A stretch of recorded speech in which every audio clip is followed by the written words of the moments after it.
오늘은 제목이 책을 지키려는 고양이. 이선희 씨가 옮겼고요.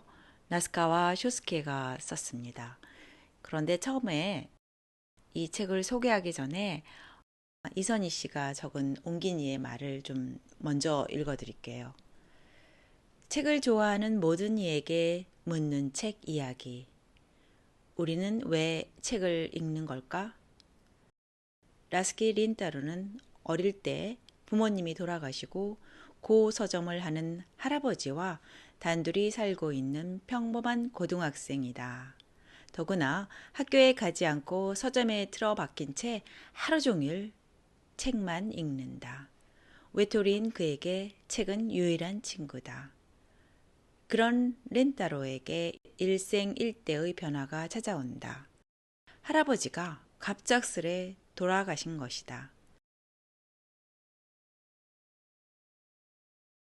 그러던 어느 날 인간의 말을 하는 고양이가 나타나 책을 구하기 위해 힘을 빌려달라고 하는데 이 작품에는 네 가지 유형의 사람이 등장한다. 첫째, 읽는 책의 수로 경쟁하는 자칭 지식인. 둘째, 책은 줄거리만 읽으면 충분하다고 생각하는 학자. 셋째, 책을 팔아서 이익만 올리면 된다고 생각하는 출판사 사장. 넷째, 깊은 상처를 받은 책 자신. 오랜 역사가 새겨진 오래된 책은 수많은 사람들 마음의 영향을 받아서 엄청난 힘을 가지게 된다. 이 책의 저자인 나스카와 쇼스케는 작가라는 직업 이외에 또 하나의 직업이 있다. 바로 의사다. 1978년에 오사카에서 태어나 신슈 대학 의학부를 졸업한 그는 현재 나가노현에서 의사로 일하고 있다. 수련의 시절에 쓴 신의 카르테로 2009년 제10회 쇼각한 문고 소설상을 수상하며 데뷔했는데 이 시리즈는 일본에서 320만 부가 넘게 팔리는 엄청난 베스트셀러를 기록했다. 그 이후에 쓴 첫 번째 판타지 작품이 바로 책을 지키려는 고양이이다. 그는 열렬한 나스메 소세키의 팬이자 고양이 마니아로 알려져 있다. 그의 이름도 나스메 소세키에서 나스를, 가와바타 야스나리에서 가와를, 나스메 소세키의 풀베개란 작품에서 소를, 아쿠타카 르노스케에서 스케를 따왔다고 한다. 이 작품에 관해 그는 이렇게 말한다. 대학 시절에는 닥치는 대로 책을 읽었다. 나스메 소세키나 그의 제자들 작품이라든지 18세기 프랑스나 러시아 문학을 망라한다든지 그러면서 나름대로 내 세계를 구축했다. 또한 아무도 안 읽는 책을 읽는 게 멋있다고 생각하거나 책에서 얻은 지식으로 도망치기도 했다. 즉, 이 작품에 등장한 사람들이 하는 일은 전부 내가 걸어온 길이다. 그들이 내세우는 이론을 린타로가 어떻게 돌파하느냐는 나 자신의 문제이기도 하다. 셰익스피어, 뒤마, 프루스트, 로맹 롤랑, 니체, 생텍쥐페리, 게테, 마르게스 등 이 책에는 지금까지 우리가 읽어왔고 앞으로 읽어야 할 많은 작가의 작품들이 등장한다. 그렇다. 우리는 지금까지 참 많은 책을 읽어왔고 앞으로도 읽을 것이다. 그런데 우리는 왜 책을 읽는 걸까? 우리 안에도 네 가지 유형의 모습이 조금씩 자리하고 있지 않을까? 책은 과연 사람을 구할 수 있을까?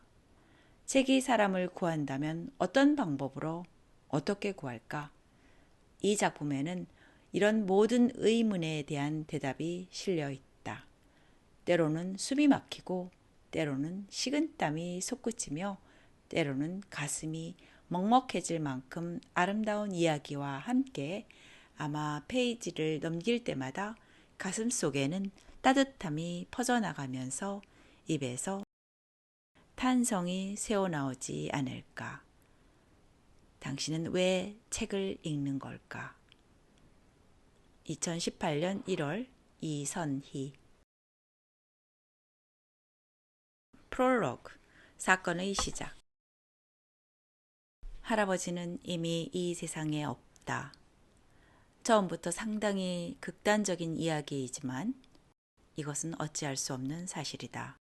사실이란 것은 아침이면 해가 뜨고 낮이 되면 배가 고픈 것처럼 인간의 힘으로는 어떻게 할 수 없는 일로 눈을 감고 귀를 막고 시치미를 뗀다고 해서 할아버지가 다시 살아 돌아오는 것은 아니다.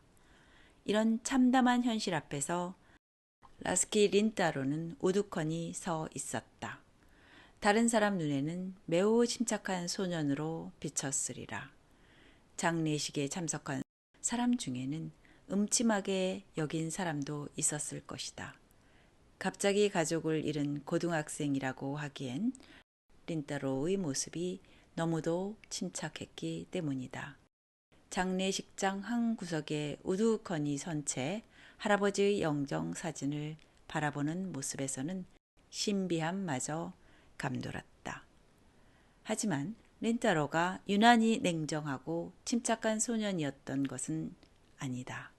항상 조용하고 어딘지 모르게 속세를 떠난 초연한 분위기를 걸치고 있던 할아버지와 죽음이라는 낯선 개념이 잘 이어지지 않은 것뿐이다. 변화가 없는 단조로운 일상생활을 지겨워하지도 실증내지도 않고 유유자적하게 지내는 할아버지에게는 죽음의 신도 쉽게 끼어들지 못하리라고 여겼던 린따로에게 벼랑간 숨을 멈추고 누워있는 할아버지의 모습은 어설픈 영화나 연극의 한 장면 같았다. 실제로 하얀 관 안에 누워있는 할아버지의 모습은 평소 모습과 똑같았다. 지금이라도 아무 일이 없었던 것처럼 일어나 그럼 차나 끓일까? 라고 중얼거리며 석유 스토브에 물을 끓인 뒤 익숙한 동작으로 홍차를 타지 않을까. 린따로의 머릿속에는 그런 모습이 아무런 위화감 없이 떠올랐다. 그럼에도 사실은 그렇지 않았다.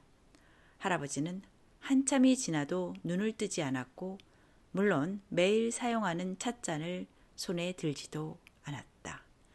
다만 조용히 그리고 엄숙하게 관 안에 누워 있을 뿐이었다. 장례식장에는 졸음을 재촉하는 스님의 독경 소리가 담담하게 이어지고 가끔 조문객이 린따로에게 다가와서 뭐라고 말을 걸었다. 할아버지는 이미 이 세상에 없다. 그 사실이 린따로의 가슴 속에 천천히 뿌리를 내렸다. 할아버지, 이건 너무하잖아요.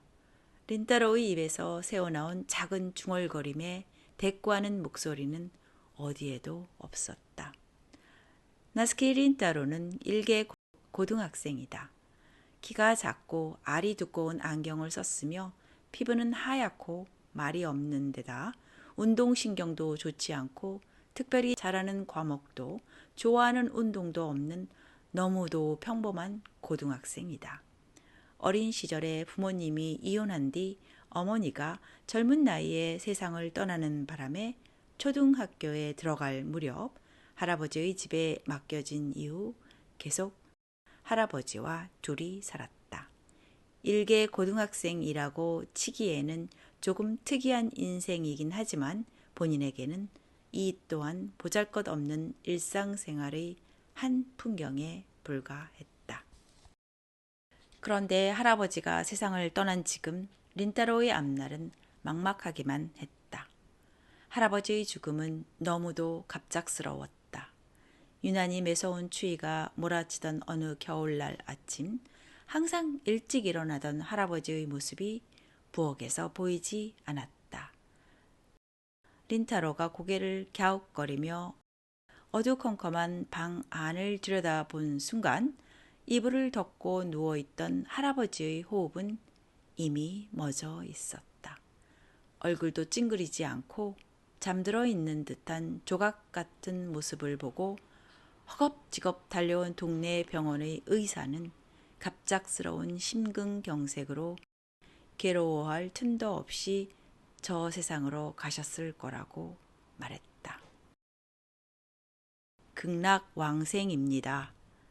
갈왕자에 살생자를 쓰는 왕생이라는 단어가 저 세상으로 간다는 뜻이라니 참 기묘한 말이라고 그 자리에 어울리지 않게 엉뚱한 생각을 한 것은 린타로가 그만큼 동요했다는 증거가 아닐까. 린타로의 불우한 처지를 잘 알고 있는 의사는 그 즉시 어디엔가 전화를 걸었고 얼마 지나기도 전에 먼 곳에서 린타로의 고모라는 사람이 달려왔다. 그리고 사람 좋아 보이는 고모는 사망 진단서부터 장례식, 그 외 절차까지 척척 진행해 주었다. 옆에서 지켜보던 린타로는 아무리 실감나지 않는다고 해도 조금은 슬픈 표정을 지어야 하지 않을까 생각했다. 하지만 할아버지의 영정 사진 앞에서 훌쩍훌쩍 눈물을 흘리는 자신의 모습은 아무리 생각해도 부자연스러웠다. 우스꽝스럽기도 하고 거짓이기도 했다. 관 안의 할아버지도 희미한 웃음을 지으며 그만해라. 라고 한마디 하리란 것은 쉽게 상상할 수 있었다. 따라서 린타로는 마지막까지 조용히 할아버지를 떠나보냈다. 그 이후 그의 눈앞에는 걱정스러운 얼굴의 고모와 함께 작은 가게 하나가 남겨졌다. 빚은 아니었지만 유산이라고 할 만큼의 가치는 없었다.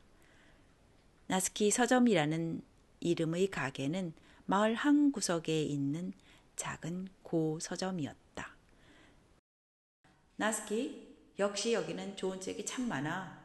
린타로의 귀에 남자의 목소리가 들렸다. 린타로는 뒤도 돌아보지 않고 눈앞의 큰 책장을 바라본 채 그래요?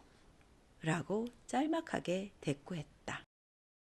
그의 눈앞에는 발밑에서 천장까지 묵직한 책장이 자리하고 책장에는 수많은 서적이 꽂혀 있었다. 셰익스피어의 워즈워스, 뒤마의 스탕달, 퍼그너의 해밍웨이의 골딩까지 전 세계의 내노라 하는 작가의 작품들이 당당한 자태와 위엄을 뽐내며 린타로를 내려다보았다. 모두 상당히 오래된 고서이지만 초라한 느낌이 들지 않는 것은 매일 손질을 게을리하지 않았던 할아버지 덕분이었다. 발밑에서는 책과 마찬가지로 역시 세월을 느끼게 하는 석유 스토브가 빨간 불꽃을 내뿜고 있었는데 불길의 기세에 비해 따뜻함은 크지 않아서 서점 안은 꽤 쌀쌀했다. 하지만 추위가 한층 혹독하게 느껴지는 이유는 기온 탓만이 아니란 것을 린타로도 알고 있었다. 일단 이 책과 이 책 합쳐서 얼마지? 남자의 목소리에 린타로는 가볍게 고개를 돌려 눈을 가늘게 뜨고 대답했다. 3,200엔요. 여전히 기억력이 대단하군. 그렇게 말하며 쓴 웃음을 지은 사람은 린타로와 같은 고등학교의 1년 선배인 아키바 료타였다. 키가 크고 눈빛이 맑으며 조용한 자신감과 여유가 넘쳤지만 그것은 상대에게 불쾌감을 주지는 않는다. 실제로 농구부에서 단련한 실팍한 어깨 위에는 학년 수석의 두뇌가 자리 잡고 있었다. 더구나 이 지역에서 제일 큰 병원의 병원장 아들이자 학원도 여러 개 다니고 있는 린타로와는 하나부터 10까지 대조적인 인물이었다. 오, 이것도 보물이군. 아키바는 이렇게 말하며 계산대 위에 대여섯 권을 쌓아 올렸다.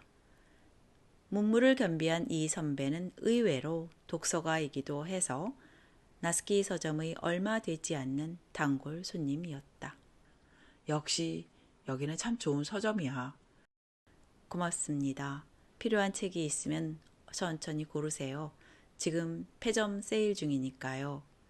린타로의 말투에는 억양이 없어서 진담인지 농담인지 알기 힘들었다. 아키바는 한순간 입을 다물었다가 조심스럽게 말했다. 할아버지가 돌아가셔서 많이 힘들지? 그리고 다시 책장으로 눈길을 돌리더니 마치 책을 고르는 듯한 모습으로 말을 이었다. 얼마 전까지만 해도 저기서 느긋하게 책을 읽으셨는데 너무 갑작스러웠어. 동감입니다. 말은 동감이라고 했지만 웃음기가 하나도 없는 완벽한 인사말에 불과했다. 아키바는 특별히 신경 쓰지도 않고 책장을 올려다보는 후배에게 눈길을 돌렸다. 하지만 할아버지가 돌아가셨다고 해서 말도 없이 학교에 나오지 않는 건 그냥 넘어갈 수 없어. 다들 걱정하고 있다고. 다들이라니 누구 말인가요? 나를 걱정해 줄 만한 친구는 짐작이 안 되는데요. 그래? 친구가 거의 없나 보군. 홀가분해서 좋네 뭐. 아키바는 가볍게 고개를 끄덕이며 덧붙였다. 하지만 할아버지께서는 걱정하실 거야. 걱정한 나머지 저 세상에도 가지 못하고 지금도 이 주변을 떠도시지 않을까? 할아버지를 너무 곤란하게 만들면 안 되지. 함부로 말하는 것 같지만 아키바의 목소리에는 부드러운 배려가 담겨 있었다. 나스키 서점이라는 연결고리가 있기 때문인지 이 우수한 선배는 툭 하면 서점에 들어박혀 학교에 가지 않는 후배에게 의외로 신경을 써주고 있다. 학교에서 우연히 만나면 친절하게 말을 걸어주고 무엇보다 이 힘든 시기에 일부러 서점에 찾아오는 것 자체가 특별한 배려임이 분명했다. 아키바는 입을 다물고 있는 린타로를 잠시 쳐다보다 다시 말을 이었다. 너 말이야, 역시 이사 갈 거야? 린타로는 책장을 올려다본 채 고개를 끄덕였다. 아마 그럴 거예요. 고모 집으로 가려고요. 거기가 어딘데? 그건 몰라요. 고모의 얼굴을 본 적도 이번이 처음이니까요. 린타로의 말은 너무도 담담해서 오히려 속마음을 알기 힘들었다. 아키바는 가볍게 어깨를 들썩인 뒤 들고 있는 책에 시선을 떨구었다. 그래서 폐점 세일을 하는 거야? 그래요. 이렇게 좋은 장서가 있는 서점은 여기 말고 없는데 말이야. 요즘은 플루스트 정권을 하드카버로 가지고 있는 서점은 거의 없거든. 그동안 계속 찾았던 로맹 롤랑의 매혹된 영혼도 여기서 발견했어. 할아버지께서 들었다면 좋아하셨을 텐데요. 살아 계셨다면 더 좋아하시게 해드릴 수 있었는데 귀한 책을 마음 편히 구할 수 있어서 얼마나 좋았는지 모른다고. 그런데 갑자기 이사 가면 어떡해?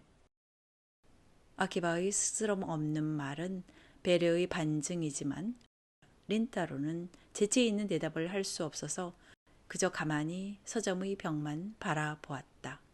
그곳에는 중후한 책이 산더미처럼 쌓여 있었다. 아무리 고 서점이라고 해도 요즘 세상에 이렇게 오래된 책들을 용케 꾸려 나갔다고 감탄할 만큼 유행과 관계없는 책이고 절판된 책도 적지 않다. 아키바의 말은 배려 차원을 빼더라도 명확한 사실이었다. 언제 이사 가는데? 아마 일주일 후쯤 될 거예요. 아마라니 하여간 뭐든 대충 하는 놈이라니까. 생각해봤자 소용없으니까요. 나에겐 선택권이 없거든요. 하긴 그럴지도 모르지.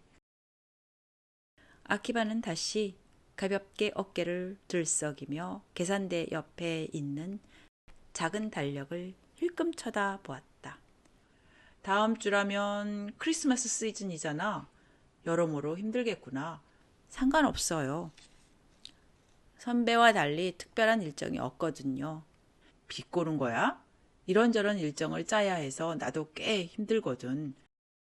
가끔은 혼자 느긋하게 산타클로스를 기다리고 싶다고. 한바탕 웃음을 터뜨리는 아키바를 보며 렌타로는 그러세요 라고 시큰둥하게 대꾸했다. 아키바는 어이없는 표정을 지으며 한숨을 쉬었다. 하긴 이제 와서 열심히 등교할 이유는 없겠지만 떠날 때일수록 뒤를 깨끗이 정리해야지. 너희 반 애들 중에는 나름대로 걱정하는 녀석도 있을 거고. 아키바가 힐끔 쳐다본 계산대 위에는 프린트한 종이 몇 장과 노트가 놓여 있었다. 결석한 학생에게 가져다주는 알림장이다. 아키바가 가져다준 것은 아니다. 조금 전에 린타로 반의 반장인 여학생이 가져다 주었다. 유즈키라는 이름의 반장은 서점의 가까운 곳에 살고 린타로와는 초등학교도 같이 다녔다. 남자를 능가할 만큼 호탕한 성격으로 말이 없고 서점에만 틀어박혀 있는 린타로와 특별히 친하지는 않다. 노트를 주러 왔을 때도 멍하니 책장을 올려다보는 린타로를 보고 노골적으로 한숨을 쉬었다. 이렇게 태평한 얼굴로 서점에 틀어박혀서 학교에도 안 나오다니 너 괜찮은 거야? 괜찮으냐고? 고개를 갸웃거리며 되묻는 린타로에게 반장은 여발한 듯이 얼굴을 찡그리며 옆에 있는 아키바를 향해 말했다. 선배, 지금 이런 애랑 노닥거릴 거예요? 농구부 사람들이 찾고 있다고요. 선배에게도 주눅 들지 않고 그렇게 말하고는 재빨리 밖으로 나갔다. 퉁명스러운 태도는 무턱대고 배려하거나 동정에 넘치는 눈길보다 훨씬 자연스러워서 너무도 유즈키답다고 린타로는 기묘하게 감탄했다. 너희 반 반장 여전히 박력이 넘치는군. 책임감이 강해요. 알림장을 직접 가져다 주지 않아도 되는데. 집이 가깝다는 이유도 있어서 직접 가져왔겠지만 토해내는 숨결이 새하얀 계절에 일부러 여기까지 와야 하는 반장에게는 보통 민폐가 아니라고 린타로는 순순히 미안한 마음이 들었다. 전부 6,000엔만 주세요. 린타로가 일어서서 말하자 아키바는 한쪽 눈썹을 꿈틀거리며 말했다. 폐점 세일치고는 별로 싸지도 않네. 10% 할인이에요. 그 이상은 깎아줄 수 없어요. 전부 명작들이잖아요. 너답군. 아키바는 웃으면서 지갑에서 지폐를 꺼내더니 계산대가 있는 책상에 던져 놓았던 머플러와 장갑을 들고 가방을 어깨에 매면서 덧붙였다. 내일은 학교에 나와. 평소와 똑같이 밝은 웃음을 뿌리고 아키바는 서점에서 나갔다. 한순간 서점 안이 조용해지고 격자문 건너편은 어느새 저녁놀이 붉게 물들어 있었다. 서점 한쪽에서는 등유가 얼마 남지 않은 스토브가 지지직거리며 희미하게 항의를 하고 있었다. 이제 슬슬 2층으로 올라가 저녁 식사 준비를 할 시간이다. 할아버지와 둘이 살았을 때도 저녁 식사 준비는 늘 린타로의 몫이었으므로 그것 자체는 대단한 일이 아니다. 하지만 린타로는 잠시 출입구에 시선을 고정한 채 움직이지 않았다. 저녁 해가 더 기울어지고 스토브의 등유도 떨어져 서점 안에 냉기가 가득 차도 그 자리에서 꼼짝하지 않았다. 1장 첫 번째 미궁 가두는 자. 나스키 서점은 오래된 집들과 건물들에 파묻히듯 조촐하게 서 있는 작은 서점이다. 구조는 상당히 독특하다. 입구에서 안쪽까지는 길고 좁은 통로가 이어지고 양쪽 벽에는 천정까지 만들어 붙인 붙박이 책장이 통로를 내려다 보았다. 머리 위에는 여기저기에 복고풍 램프를 매달아 놓아 윤기 있는 바닥에 반사한 부드러운 빛이 서점을 가득 메웠다. 서점 한가운데에 계산대로 사용하는 작은 책상이 놓여 있는 것 말고는 별다른 장식도 없고 맨 안쪽은 평범한 나무 벽으로 가로막혀 있었다. 하지만 밝은 출입문에서 서점 안으로 들어오면 실제보다 안쪽이 깊게 보여서 한순간 책으로 둘러싸인 복도가 끝없이 깊은 어둠으로 이어진 것처럼 보였다. 그런 서점 한가운데의 작은 램프 밑에서 조용히 책을 펼치고 있는 할아버지의 모습은 인류 서양 화가가 정성껏 그린 품이 있는 초상화처럼 독특한 음영과 함께 린타로의 뇌리에 깊이 새겨져 있었다. 책에는 힘이 있지. 할아버지는 입버릇처럼 그렇게 말했다. 평소에 워낙 과묵해서 손자에게도 거의 말을 하지 않았지만 책에 관해 말할 때는 가느다란 눈을 한층 더 가늘게 뜨고 목소리에 힘을 주었다. 시대를 초월한 오래된 책에는 큰 힘이 담겨 있단다. 힘이 있는 수많은 이야기를 읽으면 넌 마음 든든한 친구를 많이 얻게 될 거야. 린타로는 작은 서점의 벽을 가득 메운 책장을 새삼스레 바라보았다. 그곳에는 유행하는 베스트셀러도 없고 인기 있는 만화나 잡지도 없다. 안 그래도 책이 팔리지 않는 요즘 같은 세상에 이래서는 도저히 살아남을 수 없다고 단골 손님이 걱정하는 일도 한두 번이 아니었다. 하지만 서점을 꾸려나가는 왜소한 노인은 작게 주걱거릴 뿐 입구를 메우고 있는 니체 전집도 오래된 엘리어트의 시집도 다른 곳으로 옮기려 하지 않았다. 그런 할아버지가 만든 공간은 집에 틀어박히기 일수인 손자에게 귀중한 안식처라서 학교에서 있을 곳을 찾지 못한 린타로는 이곳에서 책의 끈을 풀고 책의 세계에 푹 빠지곤 했다. 린타로에게는 이른바 피난처이고 유일한 은신처였다. 이제 며칠 후면 그런 나스키 서점을 떠나야 한다. 할아버지, 이건 너무하잖아요. 입에서 작은 중얼거림이 새어나온 순간 딸랑하는 가벼운 소리가 들렸다. 그 소리에 린타로는 살짝 긴장했다. 입구에 매달아 놓은 은색 도어벨이 울린 것이다. 그것은 곧 손님이 왔다는 신호이긴 하지만 폐점 팻말을 걸어놓은 나스키 서점에 손님이 올리 만무하다. 애초에 문 밖은 완전히 해가 저물어 캄캄한 어둠이 내려앉아 있었다. 아키바 선배가 나간 것이 조금 전이라고 여겼는데 어느새 시간이 한참 지난 모양이다. 잘못 들은 걸까? 그렇게 생각하며 책장으로 시선을 돌리려는 순간 나지막한 소리가 들렸다. 상당히 음침한 곳이군. 린타로는 흠칫 놀라 입구를 돌아보았지만 사람의 그림자는 보이지 않았다.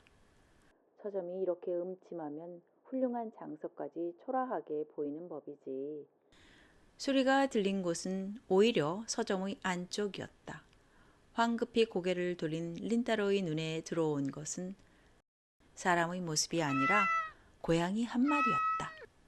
노란색과 갈색 줄무늬에 약간 묵직해 보이는 덩치 큰 고양이였다. 갈색 얼룩 고양이라고 할까? 얼굴의 윗부분부터 등까지는 갈색이지만 배와 다리는 새하얗고 덥수룩한 털로 뒤덮여 있다. 얼룩 고양이는 안쪽의 어둠 속에서 깊은 빛지색으로 빛나는 눈으로 린타로를 뚫어지게 쳐다보았다. 얼룩 고양이의 부드러운 꼬리가 흔들린 순간 린타로는 나지막하게 중얼거렸다. 고양이? 왜 고양이는 안 돼? 얼룩 고양이가 대답했다. 얼룩 고양이가 틀림없이 왜 고양이면 안 돼? 라고 대답한 것이다. 린타로는 어안이 벙벙했지만 가까스로 타고난 냉정함을 잃지 않고 일단 두 눈을 꼭 감은 뒤 3초를 좋게 헤아리고 나서 눈을 떴다. 세 가지 색깔의 밝고 부드러운 털, 복슬복슬한 꼬리, 날카롭게 빛나는 눈과 이등변 삼각형 모양의 두 귀, 어느 면으로 보나 당당한 얼룩 고양이였다. 얼룩 고양이의 긴 수염이 한번 움직였다. 꼬맹이 너 눈이 나쁘냐? 배려라곤 털끝만큼도 없는 냉정한 말투다. 그야 뭐 린타로는 잠시 우물쭈물거리다 덧붙였다. 시력이 별로 좋지 않지만 눈앞에 인간의 말을 하는 고양이가 있다는 건 알아. 그럼 됐어. 얼룩 고양이는 장난스럽게 고개를 끄덕이고 나서 말을 이었다. 나는 얼룩 고양이 얼룩이야. 얼룩 고양이의 뜬금없는 자기소개보다 이상한 일이 또 있을까? 그래도 린타로는 일단 대꾸했다. 나는 나스키 린타로야. 알고 있어. 나스키 서점의 이대지. 이대? 익숙하지 않은 말을 듣고 린타로는 순간 당황했다. 미안하지만 나는 그냥 서점에 틀어박혀 있는 사람이야. 책에 관해서라면 할아버지가 잘 아시지만 할아버지는 이미 이 세상에 없어. 상관없어. 내가 볼 일이 있는 건 이대니까.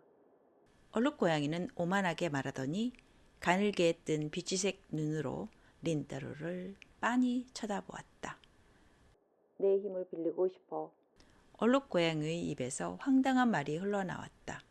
힘? 그래, 내 힘. 힘이라니 무슨 어느 장소에 책이 많이 갇혀 있어? 책? 앵무새도 아니고 왜 바보처럼 내 말을 따라하는 거야? 날카로운 말이 화살처럼 날아왔다. 황당한 표정을 짓는 린타로에게 아랑곳하지 않고 얼룩 고양이는 흔들림 없이 말했다. 갇혀 있는 책을 구해야 해. 나를 좀 도와줘. 두 개의 비지색 눈동자가 예리한 빛을 내뿜었다. 린타로는 잠시 얼룩 고양이를 바라보다가 천천히 오른손을 들어 안경테를 만지작거렸다. 그가 생각에 잠길 때의 습관이다. 피로가 쌓였기 때문일까? 린타로는 눈을 감고 안경테에 손을 댄 채 생각에 잠겼다. 할아버지의 죽음과 익숙하지 않은 장례식으로 피로가 쌓인 탓에 자기도 모르는 새에 잠들어 꿈을 꾸는 것임이 틀림없다. 그렇게 생각하며 살며시 눈을 떠보자 눈앞에는 여전히 얼룩 고양이 한 마리가 유유히 앉아 있었다. 이것 참 난감하군. 그러고 보니 최근 며칠은 책장을 바라보았을 뿐 그토록 좋아하는 책도 들추지 않았다. 일다만 캉디드 혹은 낙관주의는 어디에 두었을까? 이는 프랑스의 계몽사상가 볼테르의 대표작이다. 아무래도 상관없는 생각이 린타로의 뇌리를 가로질렀다. 내 말 듣고 있어, 이대? 얼룩 고양이의 날카로운 소리에 린타로는 사고의 늪에서 올라올 수밖에 없었다. 한 번 더 말하지. 책을 구하기 위해 내 도움이 필요해. 린타로는 최대한 머리를 굴려 단어를 고르면서 말했다. 내 도움을 받고 싶다고 해도 미안하지만 별로 도움이 될 것 같지 않아. 아까도 말했지만 나는 그저 서점에 틀어박혀 있는 고등학생일 뿐이야. 의자에 걸터 앉은 채 린타로는 진지하게 대꾸했다. 그렇게 할 수밖에 없을 만큼 얼룩 고양이의 눈길은 진지했다. 상관없어. 내가 성격도 어둡고 서점에만 틀어박혀 있는 데다가 특별한 장점도 없는 애송이라는 건 이미 알고 있으니까 그걸 알고 부탁하는 거야. 얼룩 고양이가 너무도 담담하게 독소를 내뿜었다. 그런 것까지 알고 있으면서 왜 내게 부탁하는 거지? 나보다 믿음직한 사람은 하늘의 별만큼 많잖아. 그건 내가 말하지 않아도 알고 있어. 더구나 얼마 전에 할아버지가 돌아가셔서 이래봬도 난 꽤 우울하단 말이야. 그것도 알고 있어. 그렇다면 너는 책을 좋아하잖아. 얼룩고양이의 나지막한 목소리가 린타로의 가벼운 입을 가로막았다. 얼룩고양이의 말투는 빠르지 않았지만 반박하지 못하게 하는 박력을 갖추고 있었다. 얼룩고양이의 박력과 관록이 린타로의 반박을 원천 봉쇄한 것이다.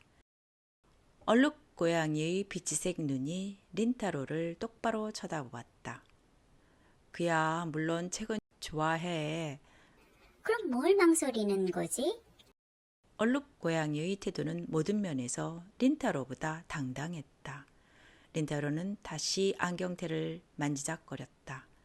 무슨 일이 일어나고 있는지 나름대로 생각해봤지만 이치에 맞는 대답은 나오지 않았다. 뭐가 어떻게 된 건지 도저히 이해할 수 없었다. 린타로의 마음을 읽은 것처럼 얼룩고양이가 입을 열었다. 중요한 건 항상 이해하기 힘든 법이지. 이대 많은 사람들이 그런 당연한 사실을 알아차리지 못한 채 하루하루를 살아가고 있어. 마음으로 보지 않으면 잘 보이지 않아. 가장 중요한 건 눈에 보이지 않는 법이지. 린타로가 미간 사이에 잡았던 주름을 폈다. 이럴 수가. 얼룩고양이한테서 어린 왕자의 한 구절을 들을 줄은 꿈에도 몰랐어. 생텍쥐베리는 내 취향이 아닌가? 아주 좋아하는 작가 중 한 명이야. 린타로는 대답하면서 옆에 책장을 살며시 어루만졌다. 하지만 난 야간 비행이 최고라고 생각해. 난방 우편기도 좋고. 좋아. 고양이가 휘쭉 웃었다. 그 여유로운 태도에 그리움과도 비슷한 감정이 느껴진 것은 얼룩고양이의 분위기가 어쩐지 할아버지와 비슷했기 때문일까? 하지만 할아버지는 이렇게 말이 많지 않다. 나를 도와줄 거야? 다시 돌아온 질문을 듣고 린타로는 살짝 고개를 갸웃거렸다. 거절할 수는 있어? 있어. 즉시 얼룩고양이의 대답이 돌아왔다. 그런데 이어 하지만 하고 까칠한 목소리가 이어졌다. 난 깊이 실망하겠지. 린타로는 씁쓸하게 웃었다. 느닷없이 나타나 도와달라고 해놓고 거절하면 실망할 거라고 말한다. 모든 게 이치에 맞지 않으면서도 불쾌한 기분이 들지 않은 건 얼룩고양이의 꾸밈없는 말투 때문일까? 역시 할아버지와 비슷할지도 모른다. 린타로가 얼룩고양이를 쳐다보며 말했다. 어떻게 하면 되지? 나를 따라오면 돼. 어디로 갈 건데? 일단 따라와. 얼룩고양이는 슬쩍 몸을 돌리더니 소리도 없이 발길을 내밀었다. 그쪽은 해가 완전히 저문 서점의 입구가 아니라 어두컴컴한 안쪽이었다. 얼룩고양이는 린타로에게 등을 돌린 채 안쪽을 향해 거침없이 걸어갔다. 린타로는 당황하면서도 재빨리 얼룩고양이의 뒤를 따랐다. 하지만 몇 걸음도 가기 전에 기묘한 감각에 휩싸이며 현기증을 느꼈다. 나스키 서점은 안쪽으로 길게 이어져 있는 서점이다. 하지만 아무리 안쪽이 길다 해도 어차피 동네에 있는 작은 고서점이라서 걸으면 즉시 안쪽의 나무벽에 부딪힌다. 그런데 지금은 나무벽이 나오지 않고 끝없이 이어져 있다. 중후한 책장 사이에 있는 통로가 끝없이 안쪽으로 이어져 있는 것이다. 천장에 매달린 복고풍 램프도 멀리까지 점점이 이어져서 끝이 보이지 않았다. 책장에 있는 책은 어느 순간부터 본 적이 없는 책들 뿐이다. 평범한 책 표지의 현대서적만 있는 게 아니라 오래된 일본 종이로 만든 표지부터 소가죽에 금박이 박힌 훌륭한 고서에 이르기까지 현란한 책들이 복도를 가득 메우고 있었다. 어떻게 이런 일이? 린타로의 입에서 의미 없는 말이 흘러나왔다. 그러자 얼룩고양이가 고개만 돌려서 말했다. 기가 죽었냐, 이대? 도망치려면 지금 도망쳐.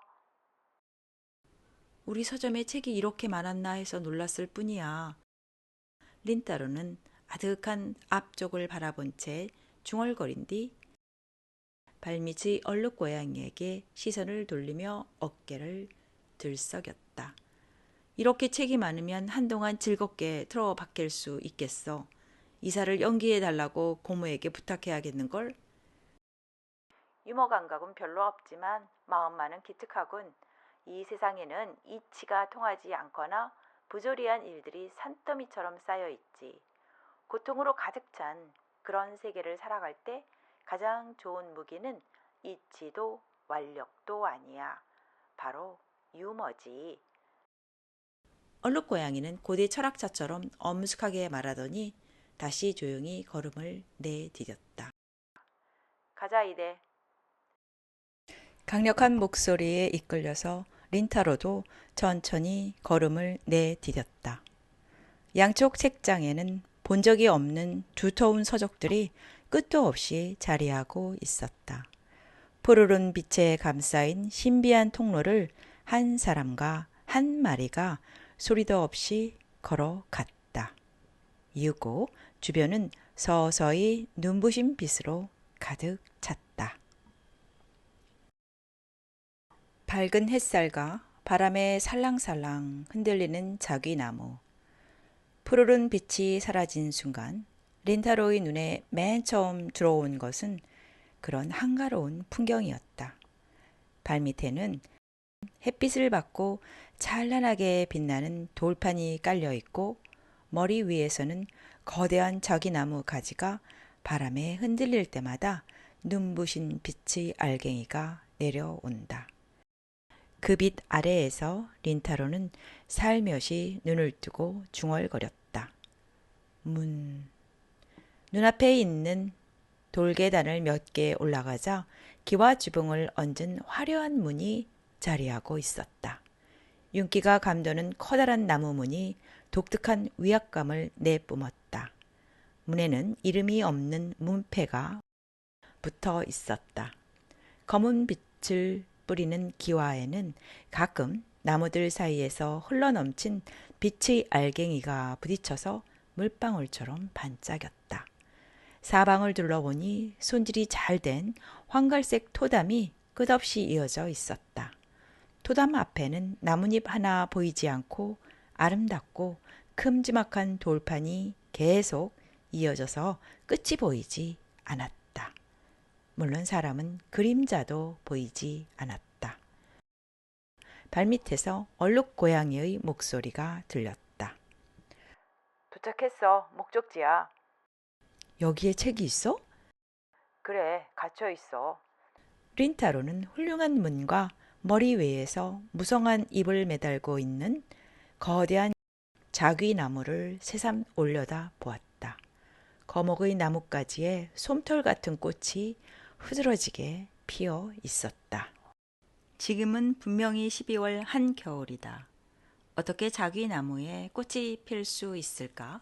하지만 일렬의 사건이 하나같이 상식을 무시하고 있으므로 이제 와서 아름다운 꽃의 트집을 잡는 것도 이상한 일이라고 린타로는 스스로를 타일렀다.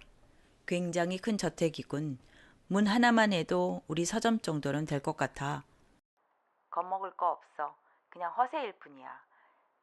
문만 크고 안채는 빈약한 인간은 세상에 널리고 널렸지. 문도 안채도 빈약한 일개 고등학생으로선 문만이라도 빌리고 싶을 정도거든. 그렇게 느긋하게 불평할 수 있는 것도 지금뿐이야. 책을 무사히 해방시키지 못한 경우에는 이 미궁에서 빠져나갈 수 없으니까. 갑작스러운 경고에 린타로는 말문이 막혔다. 그런 말을 왜 지금 하는 거지? 당연하지. 그런 말을 먼저 하면 따라오지 않을 테니까. 세상에 모르는 편이 좋은 일이 많아. 너무하잖아. 너무하긴 뭐가 너무하다는 거야. 바보처럼 우울한 얼굴로 앉아있던 너에게 잃어버릴 건 어차피 아무것도 없잖아. 아니야? 아무런 배려도 없는 독설이 주변에 울려 퍼졌다. 까칠한 독설가라는 말은 이런 고양이를 가리키는 거실이라. 린따로는 잠시 맑은 하늘을 올려다 본 뒤 가볍게 안경테를 만지작거리면서 중얼거렸다. 난 동물 학대하는 걸 싫어하지만 내 목덜미를 잡아채서 힘껏 휘두르고 싶군.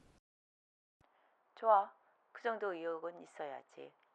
얼룩고양이는 태연하게 대꾸하더니 그대로 눈앞의 돌계단을 올라갔다. 5계단만 올라가면 문 앞이다. 린따로는 황급히 얼룩고양이 뒤를 쫓았다. 참고로 돌아가지 못하는 경우에는 어떻게 돼? 글쎄, 이 기나긴 토담 앞을 끝없이 걸어 다니게 될지도 모르지만 돌아가지 못한 적은 한 번도 없어서 실제로는 어떻게 될지 몰라. 끔찍한 얘기군.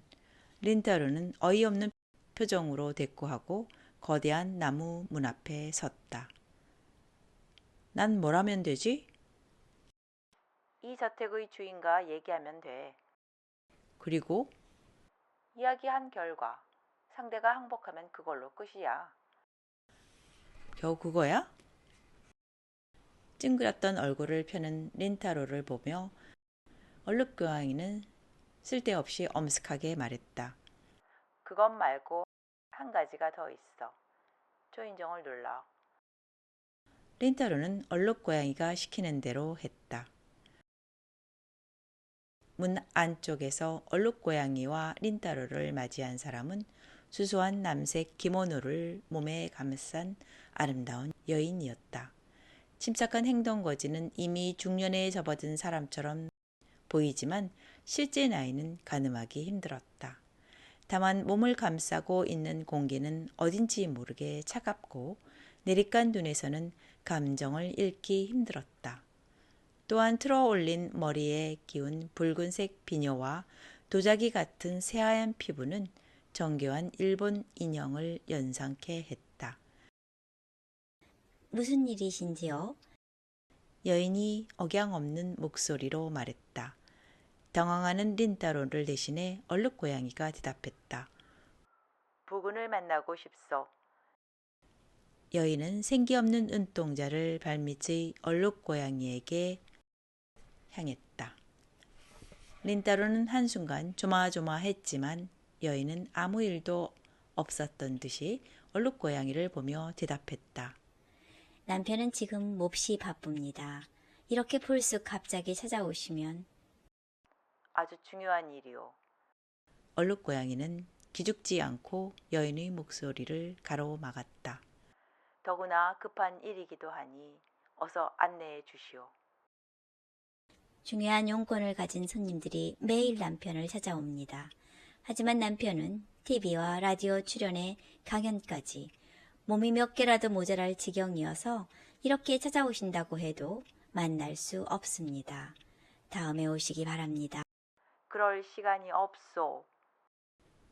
독특한 기백이 담긴 얼룩고양이의 목소리를 듣고 기모노의 여인이 움직임을 멈추었다. 이 젊은이가 체계관에 매우 중요한 이야기를 하러 왔소. 그렇게 말하면 남편의 태도가 바뀔 거요. 얼룩고양이의 고압적인 태도에 여인은 잠시 입을 다물었다. 그리고 이내 고개를 숙이며 잠시만 기다리세요. 라고 말한 뒤 저택 안쪽으로 모습을 감추었다. 린따로는 어이없는 얼굴로 얼룩고양이를 보았다.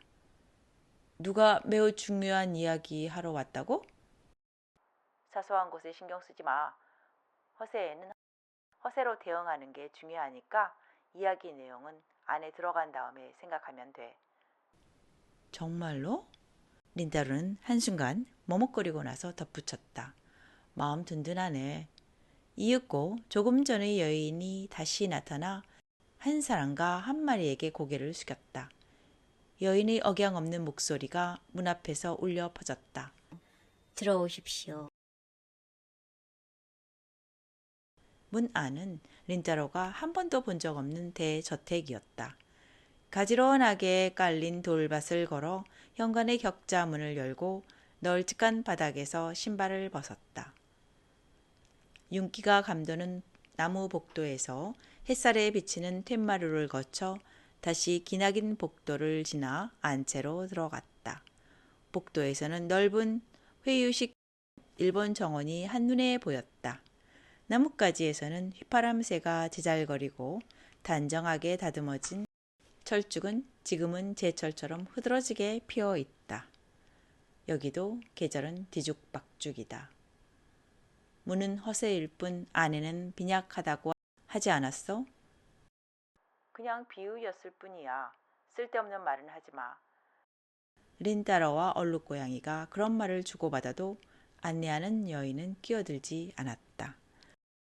여인을 따라가는 사이에 경치가 조금씩 바뀌면서 일본식 저택이라고 생각했던 집이 기괴한 모습을 드러내기 시작했다. 나무로 된 복도가 돌연 대리석 계단으로 바뀌더니 중국풍의 화려한 난간 너머에 있는 광대한 정원에는 여성의 누드 조각상이 장식된 화려한 분수가 자리하고 있었다. 대나무 숲을 그린 맹장지 앞에는 샹들리에가 빛나는 거실이 있고 직선을 기저로 한 장식 예술인 아르데코풍의 티 테이블 위에는 화려한 빛깔의 항아리가 놓여 있었다.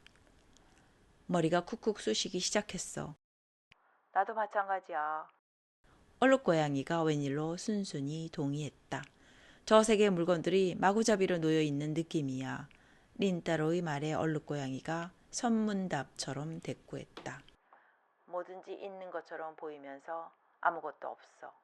철학도 사상도 취미도 없고 겉모습은 풍요롭게 보여도 뚜껑을 열어보면 알맹이는 여기저기서 끌어온 것일 뿐 빈곤하기 짝이 없는 모습이지.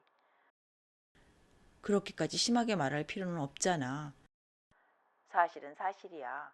그것도 요즘 세상에는 어디서나 흔히 볼 수 있는 사실이지. 그러자 앞에 가던 여인이 얼룩고양이 말을 부드럽게 가로막았다. 이 저택은 남편의 풍부한 경험과 깊은 식견으로 만들었어요.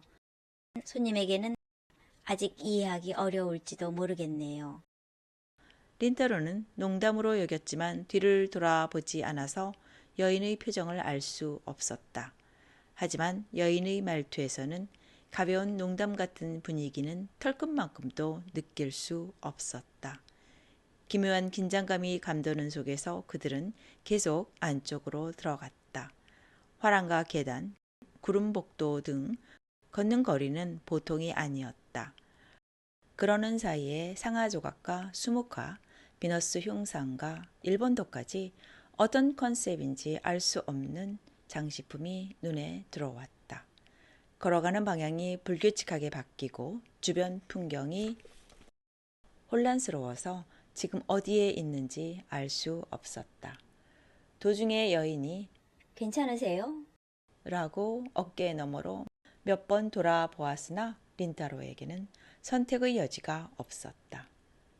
이제 와서 돌아가라고 해도 출구까지 무사히 돌아갈 자신이 없어요. 걱정하지 마, 이대. 얼룩고양이가 린따로를 올려다보며 가볍게 덧붙였다. 나도 돌아갈 자신이 없으니까. 얼룩고양이는 너무나 단순한 사실을 허세를 부리며 말했다. 이윽고 기나긴 열호가 끝났다. 붉은 카펫이 깔린 복도를 지나 막다른 곳에 있는 체크무늬 맹장지 앞에서 여인은 발길을 멈추었다. 수고하셨습니다. 여인은 그렇게 말하고 조용히 문고리를 잡았다. 다음 순간 장지문이 스르르 열리고 린따로는 안의 공간을 보고 눈을 크게 떴다. 벽과 바닥, 천장이 온통 하얀색으로 되어 있는 거대한 공간이었다. 하얀색이라서 원근감은 알 수 없지만 어쨌든 크기가 장난이 아니었다. 천장은 학교 체육관만큼 높고 등 뒤의 벽을 제외한 삼면은 끝이 보이지 않아서 어느 정도 넓은지 상상도 되지 않았다. 새하얀 공간을 가득 채우고 있는 것은 가지런하게 놓여있는 투명한 쇼케이스였다. 린따로의 키보다 큰 유리 케이스가 수십 줄이나 늘어서 있었는데 맨 앞에 있는 한 줄조차 깊이를 가늠할 수 없을 만큼 깊었다. 하지만 린타로가 놀란 이유는 기이하리만큼 깊은 케이스 때문이 아니었다. 그 안에 들어있는 게 전부 책이었기 때문이었다. 몇 단으로 이루어진 케이스 안은 평범하게 깔린 책으로 가득 찼고 시야의 끝까지 이어져 있었다. 거대한 서고의 어디까지 책이 들어있는지는 정확하지 않지만 눈에 보이는 범위만 해도 상식을 벗어날 정도라는 것은 의심할 여지가 없었다. 굉장하다. 린타로는 유리 책장을 따라 걸으면서 압도당한 사람처럼 중얼거렸다.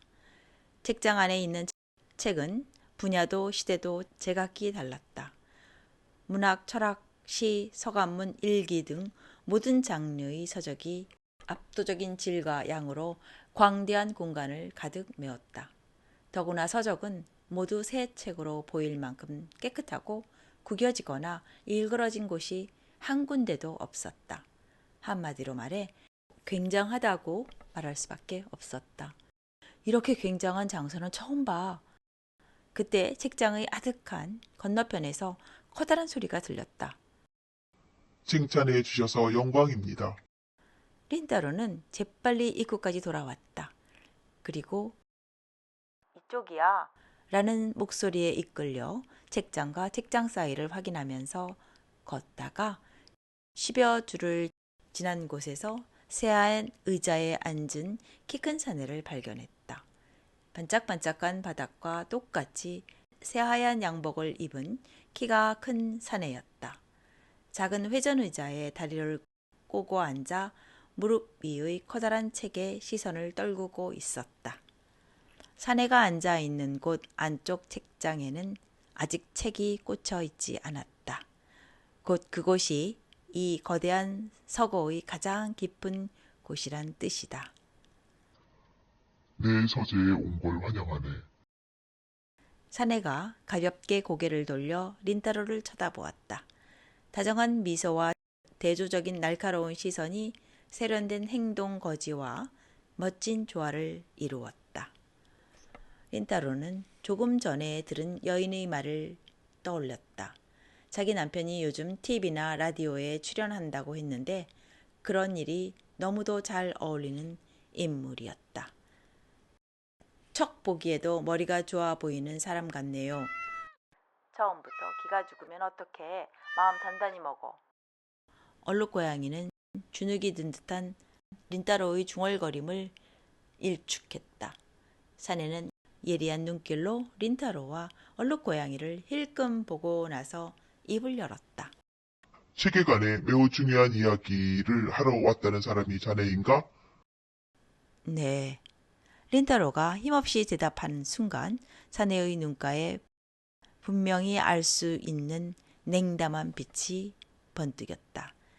미안하지만 내가 워낙 바쁜 몸이라서 말이야. 다짜고짜 찾아와서 인사도 자기소개도 하지 않고 멍하니 서 있는 소년과 대화를 즐길 여유가 없거든. 죄송합니다. 전 나스키 린타로라고 합니다.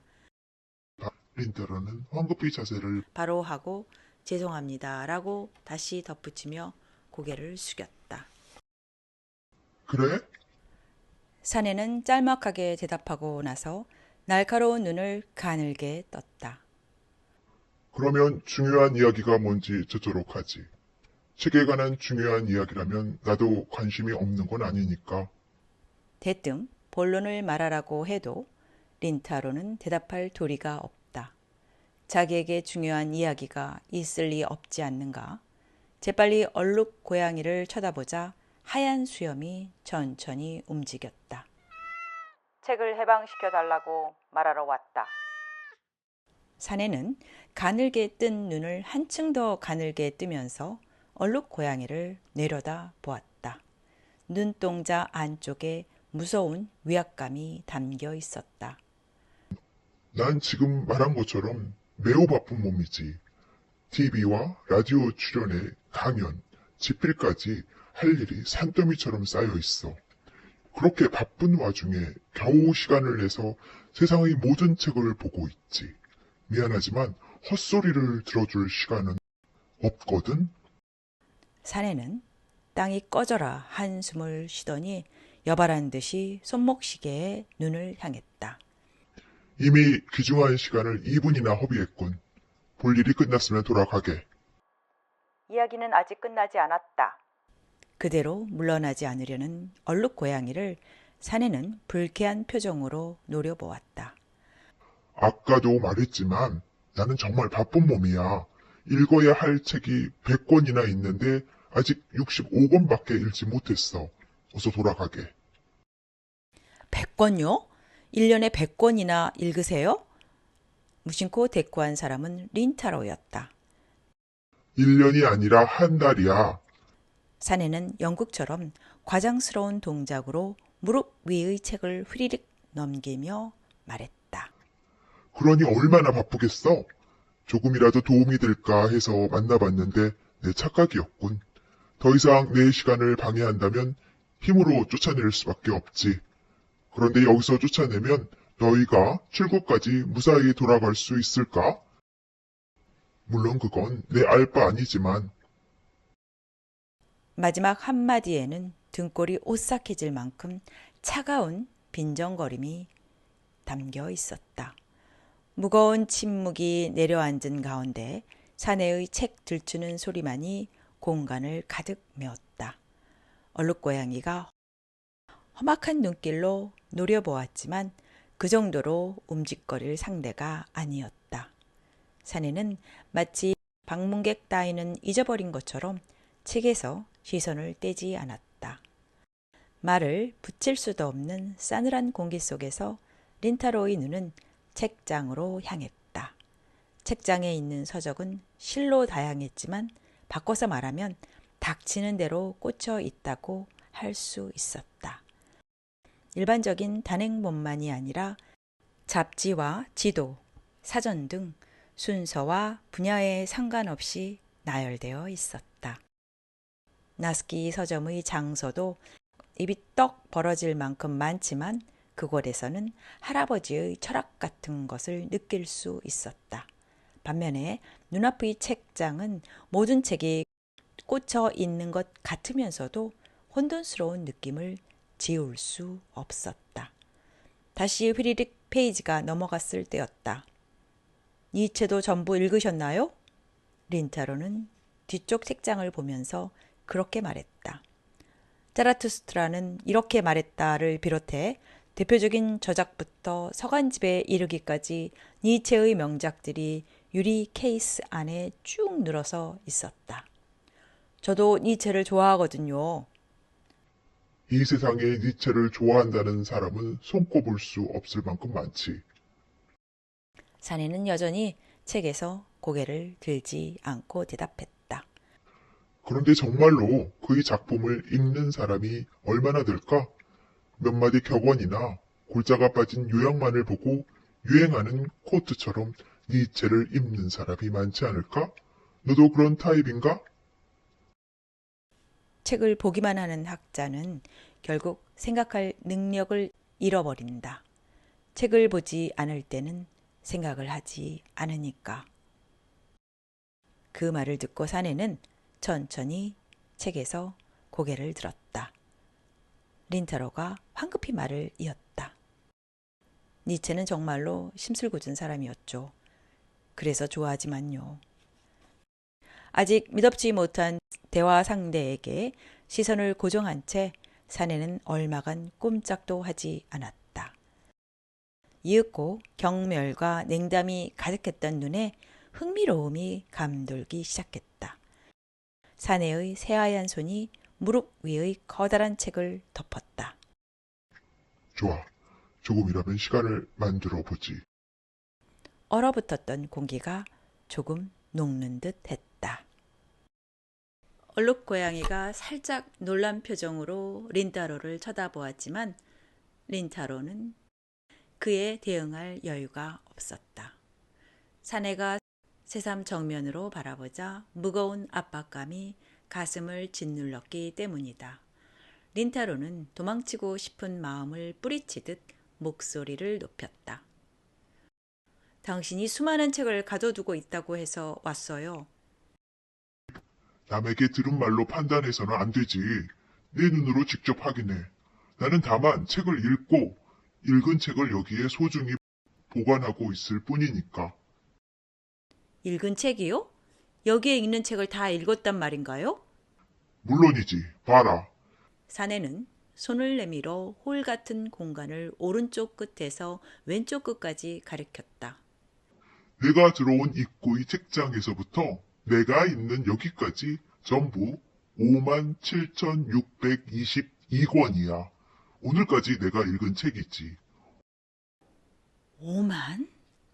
말문이 막힌 린타로를 바라보며 사내가 입술 끝을 올리고 엷은 미소를 지었다.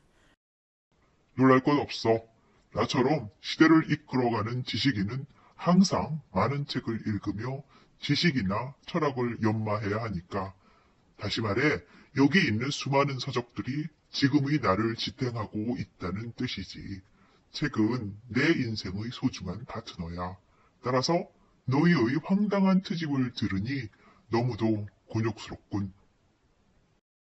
사내는 긴 다리를 꼬고 앉아 오만한 표정으로 린타로를 보았다. 사람을 압도하는 강한 자부심과 자신감이 무언의 압력이 되어 린타로의 온몸을 뒤덮었다. 그래도 린타로가 버틴 것은 숨막히는 압박감보다 순수한 당혹감이 더 강했기 때문이었다. 아무리 그래도 책을 이런 식으로 늘어놓다니. 책장의 유리문은 닫혀 있고 손잡이에는 무거운 자물쇠가 매달려 있었다. 얼룩 고양이가 말한 책에 갇혀 있다는 말이 정확히 무슨 뜻인지는 모르지만 적어도 이런 식으로 책을 놔두는 사람은 아무도 없다. 아름답지만 숨이 막히는 모습이다.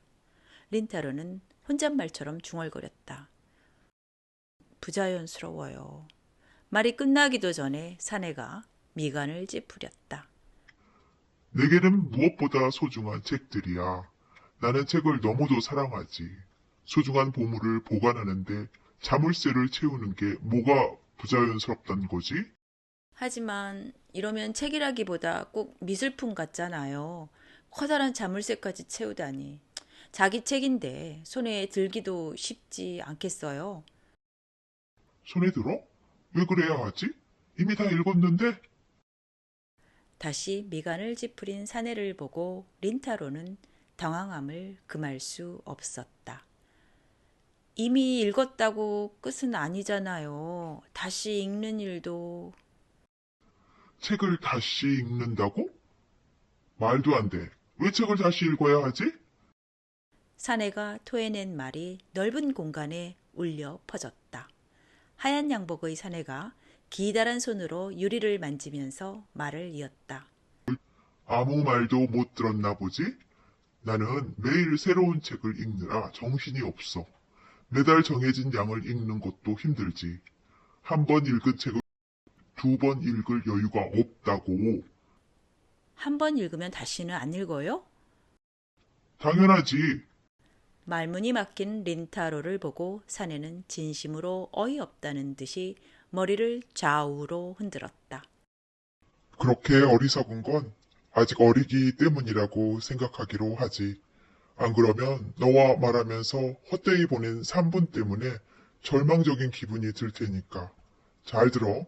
이 세상에는 책이 헤아릴 수 없이 많아. 과거에 수많은 작품이 만들어졌고 지금도 태어나고 있지. 한 번 읽은 책을 다시 읽을 시간이 없다. 그런 뜻이야. 사내의 입에서 거침없이 쏟아진 말들이 광대한 홀에 메아리 쳤다. 현기증 같은 불쾌감이 린타로의 머리를 멍하게 만들었다. 이 세상에는 책 읽기를 좋아하는 사람이 굉장히 많아.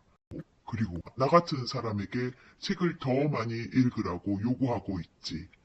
1만 권 읽은 사람보다 2만 권 읽은 사람이 더 가치가 있으니까. 읽어야 할 책이 산더미처럼 쌓여 있는데 읽었던 책을 다시 읽는 건 시간 낭비에 지나지 않아. 무슨 말인지 이제 알겠어? 가늘게 뜬 사내의 눈에는 칼처럼 날카로운 빛이 깃들여 있었다. 광기와도 같은 압도적인 자신감에서 뿜어나오는 빛이다. 린타로는 입을 다물고 사내를 물끄러미 바라보았다. 위축이나 공포 때문이 아니다. 단순한 놀라움 때문에 말을 잃어버린 것이다. 사내의 말이 이론적으로 틀린 것은 아니다.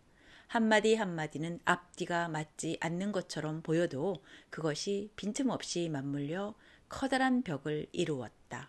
논리적으로는 틀리지 않고 사내도 그것을 알고 있기에 흔들림이 없는 것이다. 책에는 힘이 있다. 이것은 할아버지의 말버릇이었다. 그리고 눈앞에 있는 사내도 책이 본인을 지탱하고 있다고 말했다.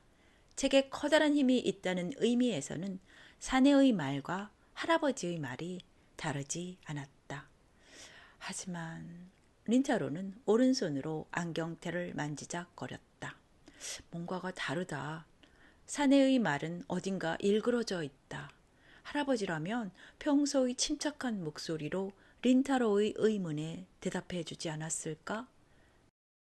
난 아주 바빠. 사내가 그렇게 말하며 커다란 의자를 책장 쪽으로 돌렸다. 그리고 무릎 위에서 책을 펼치며 오른손으로 입구를 가리켰다. 돌아가. 린타로는 대꾸할 말이 없었다. 얼룩고양이도 무거운 침묵을 곱씹을 따름이었다. 사내는 린타로와 얼룩고양이에게 관심을 잃어버린 얼굴로 다시 책장을 넘기기 시작했다. 휘리릭 휘리릭 메마른 소리가 거대한 홀에 메아리 쳤다. 그 소리에 드르륵 하는 소리가 겹친 것은 입구의 하얀 장지문이 열렸기 때문이었다. 문 너머에는 여기에 왔을 때처럼 안내하는 사람이 보이지 않았다. 캄캄한 어둠이 문의 입구를 가득 메웠다. 순간적으로 등골이 오싹해짐을 느끼고 린타로는 가볍게 몸을 떨었다. 그때 얼룩고양이가 입을 열었다. 생각해, 이대. 녀석이 무서운 건 그 말에 진실이 있기 때문이야. 진실? 그래. 이 미궁에서 가장 강한 건 진실의 힘이지. 거기에 신념이 더해지면 아무리 일그러져 있어도 쉽게 무너지지 않아. 하지만 모든 게 진실은 아니야. 얼룩고양이가 천천히 한 걸음 앞으로 나섰다. 약점은 반드시 있어. 녀석은 교묘하게 말을 쌓아 올리고 있지만 모두 맞는 말은 아니야. 어딘가에 반드시 거짓이 있어. 거짓이라. 갑자기 무거운 공기가 움직이는 걸 느끼고 린타로는 입구를 돌아보았다. 거무칙칙한 어둠의 건너편에서 바람이 불고 있다. 아니, 바람이 어둠 속으로 흘러 들어오고 있다. 바람은 린타로와 얼룩고양이를 빨아들이듯 천천히 움직이더니 시간이 갈수록 기세가 강해졌다. 바람이 흐르는 끝에 있는 것은 정체를 알 수 없는 허무의 소용돌이였다. 차가운 공기가 린타로의 등을 가로질렀다. 눈길을 돌리자 사내는 아무 일도 없었던 것처럼 책에 몰두하고 있었다. 이제 거의 다 읽었는지 커다란 책의 마지막 부분에 접어들었다. 아마 다 읽은 책은 이 혼돈스러운 서고를 장식하는 새로운 책이 되어 반짝이는 유리 케이스 안에 들어가리라. 문에는 자물쇠가 채워지고 2번 다시 손에 드는 일이 없다. 그렇다. 책은 여기에 갇혀 있다. 바람이 신음을 내는 것과 동시에 얼룩고양이가 무슨 말인가 했지만 린타로는 대답하지 않았다. 다만 시야를 가득 메운 엄청나게 많은 책을 바라보았다. 이윽고 린타로의 입에서 작은 중얼거림 같은 목소리가 새어나왔다. 거짓이라면 분명히 있어. 순간 사내의 어깨가 움찔거렸다. 거짓이 분명히 있어요. 다시 확실하게 말했을 때 사내가 천천히 고개를 돌려 린타로를 보았다. 사내의 쏘는 듯한 눈을 보아도 린타로는 주춤거리지 않았다. 당신은 거짓말을 하고 있어요. 조금 전에 책을 사랑한다고 했죠? 하지만 그건 사실이 아니에요. 사내가 부자연스러울 만큼 빨리 대꾸했다. 재미있는 말을 하는군, 소년. 내 노여움이 사기 전에 저 거슬리는 고양이를 데리고 어서 돌아가. 린타로는 힘을 주어 거듭 말했다. 당신은 책을 사랑하는 게 아니에요. 주춤거리지도 않고 자신을 뚫어지게 쳐다보는 린타로를 보고 사내는 조금 당황한 듯 했다. 무슨 근거로? 보면 알아요. 린타로의 목소리는 생각 밖으로 강렬하게 울려 퍼졌다. 린타로도 스스로의 목소리에 놀랐지만 그 후에도 말이 자연스럽게 흘러나왔다. 여기엔 분명히 책이 엄청 많아요. 책의 종류도 많고 분야도 다양하며 지금은 거의 볼 수 없는 귀중한 고서도 있죠. 하지만 그것뿐이에요. 무슨 뜻이지? 예를 들어 이 10권짜리 다르타냥 이야기를 보세요. 린타로는 오른쪽 책장에 쭉 늘어서 있는 아름다운 장정의 10권짜리 책을 가리켰다. 하얀 바탕에 금박이 박힌 우아한 표지에 강력한 제목이 눈에 띄었다. 알렉산드르 뒤마가 쓴 일대의 장면이 떡하니 자리를 차지하고 있었다. 이렇게 한꺼번에 볼 기회는 거의 없지만 10권 모두 펼쳐본 흔적이 없어요. 이 거대한 책은 아무리 조심해서 읽어도 접힌 자국 정도는 있어야 돼요. 하지만 지금 막 나온 새 책처럼 너무나 깨끗해요. 책은 내게 소중한 보물이야. 더러움이 묻지 않게 소중하게 읽고 읽은 다음에 여기에 넣어놓는 게 나의 일상적인 습관이자 즐거움이지. 그렇다면 왜 11권이 없죠? 그 말에 사내의 눈썹이 약간 꿈틀거렸다. 다라차냥 이야기는 전부 11권이에요. 그런데 마지막 권인 거미여 자리거라가 없잖아요. 사내는 입을 다문 채 조각처럼 움직이지 않았다. 린타로는 다시 오른쪽을 가리켰다. 저기 있는 로맹 롤랑의 장 크리스토프도 상하권이 모두 있는 것처럼 보이지만 본래 3권이니까 중권도 있어야 해요. 여기 있는 나니아 연대기도 말과 소년편이 없고요. 책은 보물이라고 말하는 것치고는 상당히 어정쩡하게 넣어놨네요. 이 책장에 뭐든지 있는 것처럼 보이지만 자세히 보면 엉망진창이에요. 린타로는 담담하게 말하며 광대한 홀의 천장을 올려다 보았다. 어느새 바람의 흐름이 약해졌다. 여기는 소중한 책을 꽂아두는 책장이 아니에요. 그저 당신이 가지고 있는 책을 과시하기 위한 쇼케이스에 불과하다고요.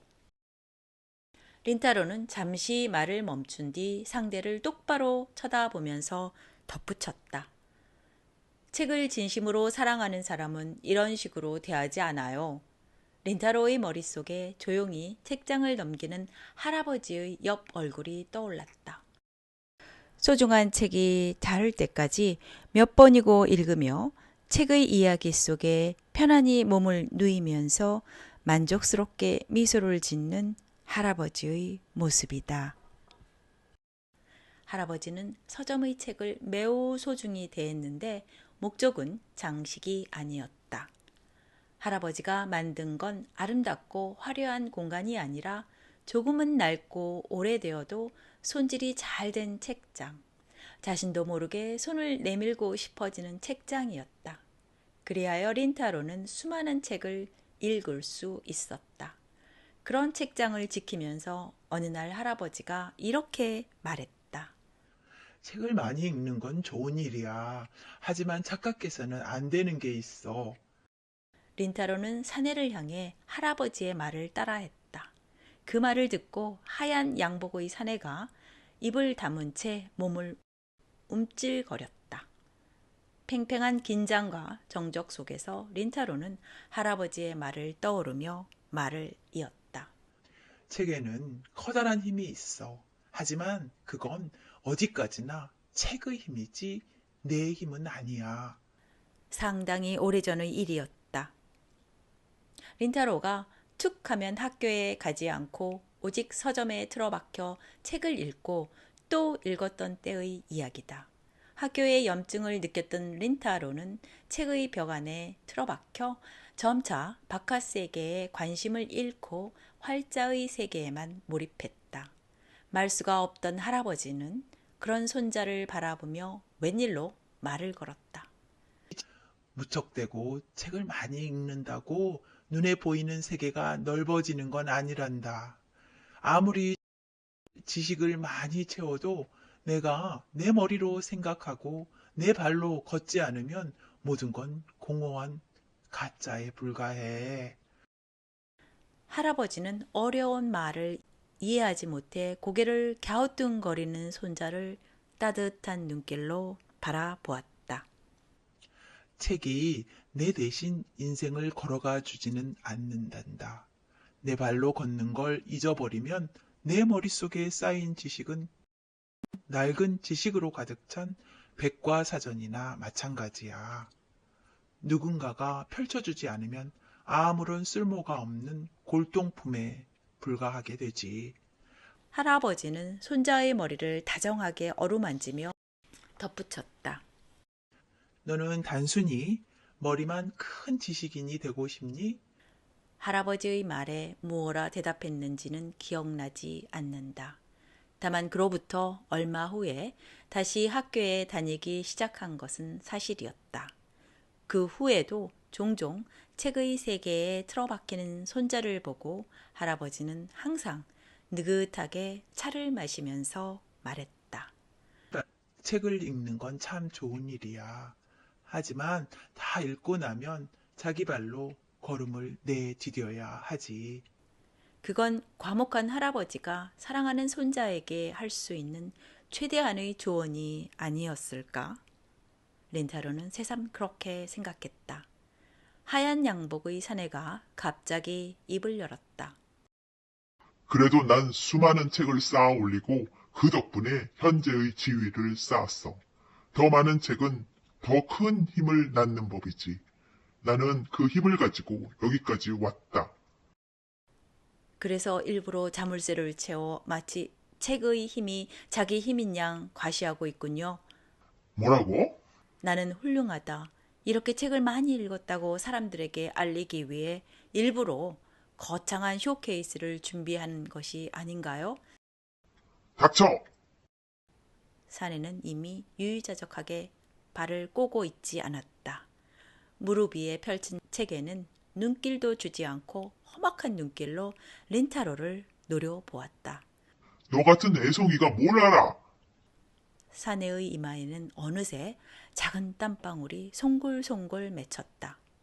한 권을 10번 읽는 사람보다 10권을 읽는 사람이 존경받는 세상이야. 세상에서 중요한 건 책을 많이 읽었다는 사실이지. 책을 많이 읽을수록 사람들을 매료시키고 끌어당길 수 있으니까. 내 말이 틀려? 틀린지 맞는지는 잘 모르겠어요. 제가 하고 싶은 말은 그게 아니니까요. 뭐야? 사내의 얼굴에 당혹스러움이 번져나갔다. 사회가 무엇을 원하는지, 어떤 사람이 존경을 받는지, 전 그런 이야기를 하는 게 아니에요. 그럼 무슨 얘기를 하는 거지? 저는 단지 당신이 책을 사랑하지 않는다고 말했을 뿐이에요. 당신은 자기 자신을 사랑할 뿐 책을 사랑하지 않아요. 아까도 말했잖아요. 책을 사랑하는 사람은 책을 이런 식으로 대하지 않는다고요. 또다시 정적이 하늘하늘 춤을 추며 내려왔다. 사내는 무릎 위의 책에 손을 올려놓은 채 망연한 표정을 지었다. 그토록 오만불손하게 보였던 사내가 지금은 한 뼘쯤 작게 보였다. 희미하게 흔들렸던 바람도 멈추고 완벽한 정지 상태가 이어졌다. 뒤를 돌아보자 활짝 열려 있던 장지문도 어느새 닫혀 있었다. 자네는 시간이 얼마나 지났을까? 상당히 오랜 시간이 지난 뒤 사내는 무슨 말을 하려다 다시 입을 다물었다. 그리고 오랜 침묵 끝에 겨우 해야 할 말을 찾은 것처럼 말을 토해냈다. 자네는 책을 좋아하나? 린타로가 당황한 것은 갑작스러운 질문 때문이 아니었다. 사내의 시선에서 진지한 빛을 발견했기 때문이었다. 조금 전까지 보았던 차갑고 강압적인 태도와 달리 사려와 고독과 적막감이 깃든 깊은 빛이었다. 그래도 자네는 책을 좋아하나? 그래도 라는 한마디에 사내의 수많은 생각이 담겨 있었다. 그 수많은 생각을 충분히 이해하기 때문에 린타로는 확실히 대답할 수 있었다. 좋아해요. 나도 그렇다. 사내의 목소리가 한결 부드러워진 것처럼 들렸다. 살을 애는 듯한 차가운 느낌은 자취를 감추고 고귀한 느낌마저 들었다. 린타로가 숨을 들이마신 순간 바람이 부는 듯한 메마른 소리가 들렸다. 주변을 둘러보자 거대한 홀에 변화가 나타났다. 숨막히는 위용을 자랑했던 거대한 쇼케이스들이 마치 세찬 바람에 모래성이 무너지듯 한쪽에서부터 천천히 무너지기 시작했다. 그와 동시에 새가 날개짓을 하듯 책장에 진열되어 있던 책이 한 권씩 날아올랐다. 나도 책을 좋아하지. 하얀 양복의 사내는 허벅지 위에 펼쳤던 책을 조용히 덮은 뒤 옆구리에 끼고 일어섰다. 그런 와중에도 눈앞의 책장은 바람에 휘말리며 무너지고 수많은 책들은 철새들처럼 날개짓하며 허공으로 올라갔다. 어느새 눈에 닿은 곳은 허공으로 날아올라간 책들로 뒤덮였다. 사내가 우두커니 서 있는 린타로를 조용히 바라보았다. 참 가차없이 말하는군. 저는 그냥... 사내는 가볍게 오른손을 들어 린타로의 말을 막고 씁쓸하게 웃으며 옆을 보았다. 골치 아픈 손님을 들여보냈군. 흠칫 놀라 쳐다보자 사내의 옆에는 어느새 기모노 차림의 여인이 서 있었다. 처음에 저택을 안내해준 여인이다. 그때는 가면처럼 표정이 없었지만 지금은 살포시 미소를 짓고 있었다. 돌아가는 길은 걱정하지 말게. 안내해주지 않아도 돌아갈 수 있으니까. 책의 날개짓 소리 사이로 사내의 목소리가 들렸다. 책장에 있던 대부분의 책은 이미 바람에 날려 사라졌다. 주변에는 희미한 빛이 넘치고 끝없이 이어지는 책의 날개짓이 사방을 새하얗게 메웠다. 사내가 손목시계를 보았다. 꽤 오랜 시간이었지만 한 번도 맛보지 못한 귀한 시간이었다. 고맙구나. 사내는 미소를 지으며 여인이 내민 하얀 모자를 받았다. 그리고 그럼 하고 한마디 하더니 모자를 쓰고는 천천히 등을 돌렸다. 사내의 옆에서 여인이 린타로를 향해 고개를 숙인 순간 주변은 하얀 빛으로 가득 찼다. 다음날 아침 7시 안쪽 부엌에서 아침 식사를 마친 린타로는 서점 앞에 서서 문을 열었다. 서점의 불을 켜고 창문에 내려져 있던 블라인드를 올린 뒤 공기를 환기시켰다. 겨울의 투명한 바깥 공기가 서점 안의 가라앉은 공기를 기분 좋게 밀어냈다. 입구의 돌계단을 가볍게 빗자루로 쓸고 서점 안으로 들어온 뒤에 먼지털이로 책장의 먼지를 털었다.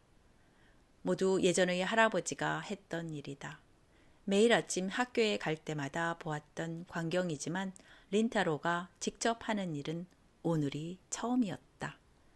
책을 정리해도 서점을 청소한 적은 한 번도 없었다. 마음속에서는 지금 뭐하지?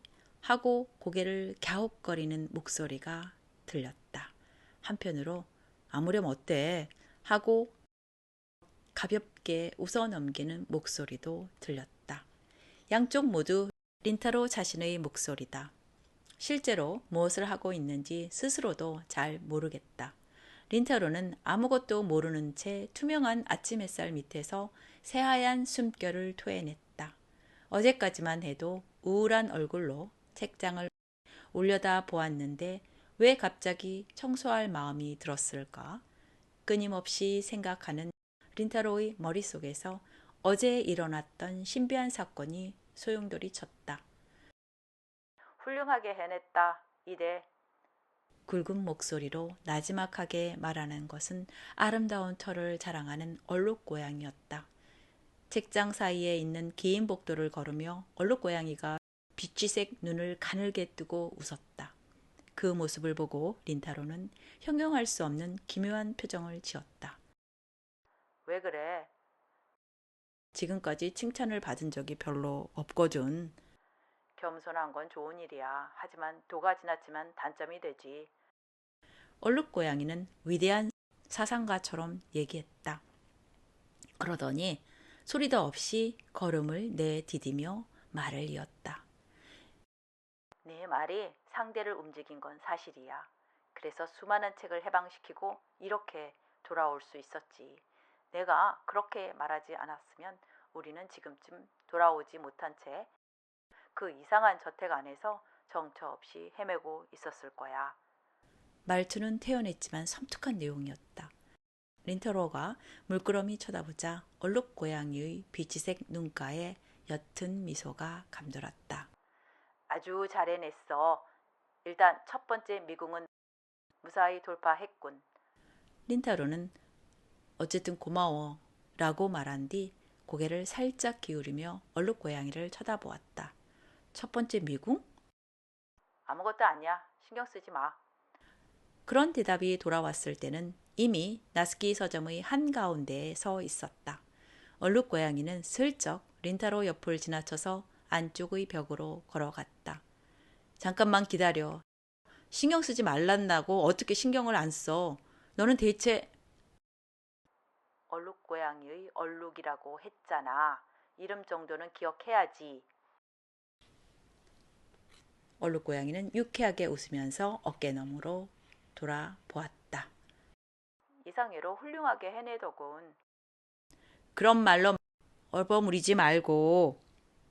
그렇게 말하는 도중에 통로 자체가 새하얀 빛 속으로 녹아들어가고 정신을 차리자 린타로는 투박한 나무벽 앞에 혼자 서 있었다.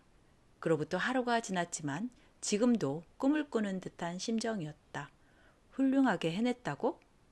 얼룩고양이의 나지막한 목소리가 지금도 귀의 안쪽에 남아있다. 그런 식으로 누군가로부터 칭찬을 받은 적은 한 번도 없었다. 무기력하다고 비웃음을 사고 음침하다고 손가락질 받는 일이라면 익숙하지만 이렇게 정면으로 칭찬을 받으니 왠지 조바심이 났다. 그래서 어두컴컴한 서점에 불을 켠 뒤 먼지털이를 들고 청소라도 하기로 했다.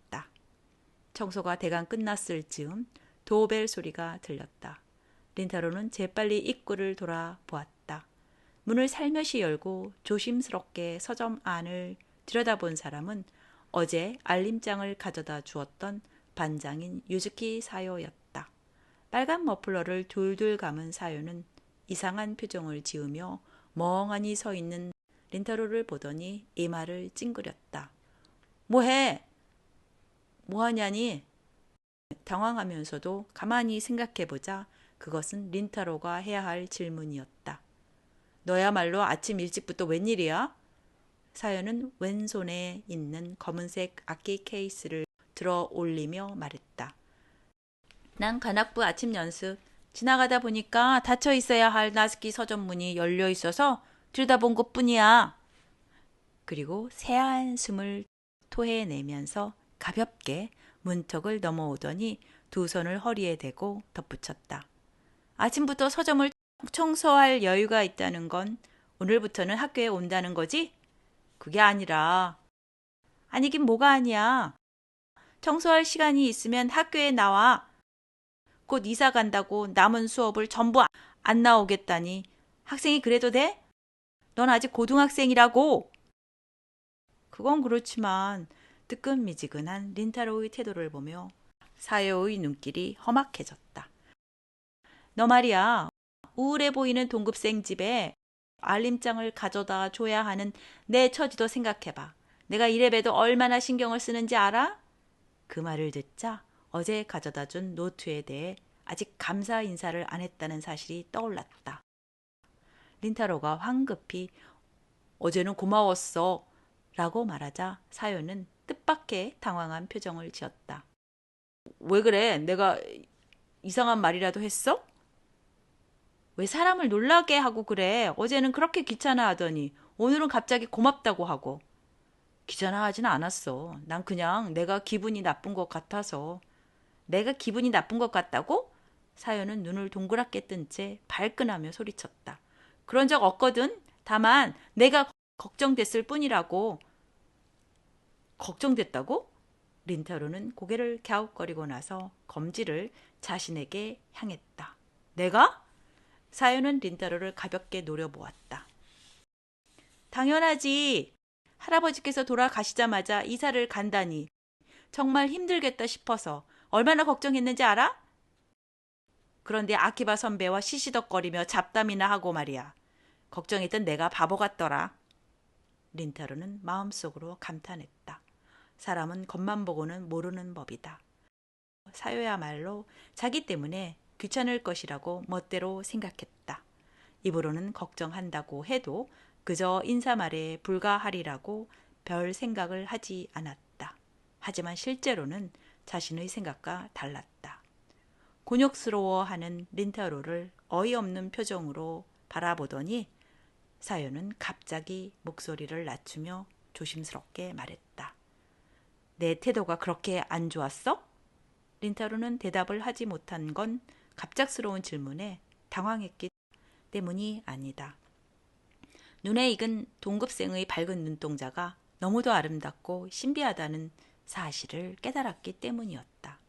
생각해보니 같은 동네에 살면서도 이렇게 정면으로 마주보고 말한 적은 거의 없었다. 뭐야, 내 태도가 정말 그렇게 심했어? 그런 건 아니야. 나스키, 너 거짓말은 잼뱅이구나. 사요처럼 상큼하게 대받아치고 싶었지만 린타로의 머릿속에서는 재치 있는 대답이 떠오르지 않았다. 다만 여느 때처럼 오른손으로 안경테를 만지작거리고 나서 어색하게 서점 안쪽을 가리켰다. 저기에 할아버지의 홍차 세트가 있는데 시간 있으면 한 잔 줄까? 스스로 생각해도 얼빠진 말이라는 걸 알고 린타로는 마음속으로 한숨을 쉬었다. 그래도 그의 어정쩡한 배려에 쾌활한 여학생은 부드럽게 미소를 지었다. 뭐야, 지금 나한테 작업 거는 거야? 그건 너무 앞서 나갔어. 알림장을 가져다 준 것에 대한 인사치고는 너무 싼 거 아니야? 시원하고 상큼한 대답이었다. 사연은 그대로 가볍게 걸어가서 둥근 의자에 털썩 주저앉았다. 하지만 노력은 높이 평가해 줄게. 고마워. 린타로가 안도의 한숨을 내쉬는 걸 보고 사연은 재빨리 말했다. 다즐링 한 잔 부탁해. 설탕 듬뿍 넣어서. 한겨울에 느닷없이 봄이 찾아온 듯한 밝은 목소리가 서점 안에 울려 퍼졌다.